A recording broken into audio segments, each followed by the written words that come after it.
Jatuh.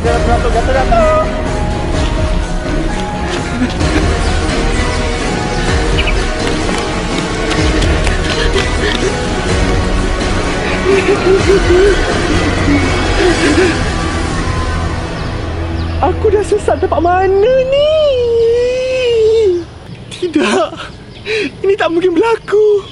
Tidak. Dia tak nak. Takut. Jangan. Temak. Oi! Nama terbiak deh. Dah tak payah pergi-pergi nama aku. Aku ni dah famous, tahu tak? Semua orang dah kenal aku.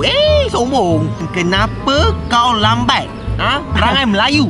Taklah, aku lambat pasal sesat. Sesat di persimpangan. Dekat depan kubur malam-malam buta. Betul. Mana ada malam-malam buta? Ni kan pagi-pagi ni. Mana ada kubur sini?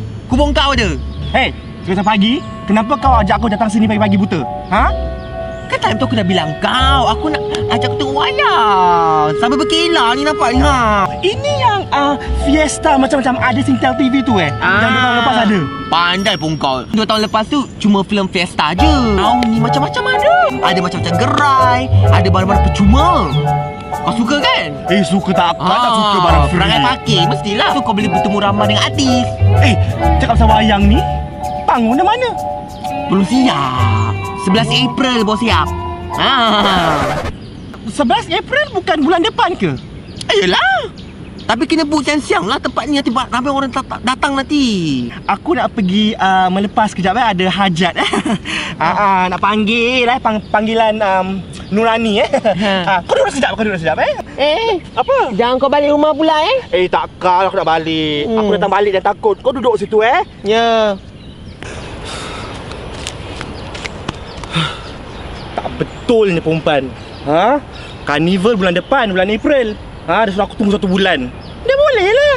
Laki dia balik Batam. Tak balik rumah. Aku ada laki, ada anak kasi makan. Tak betul lah perempuan ni. Balik dululah.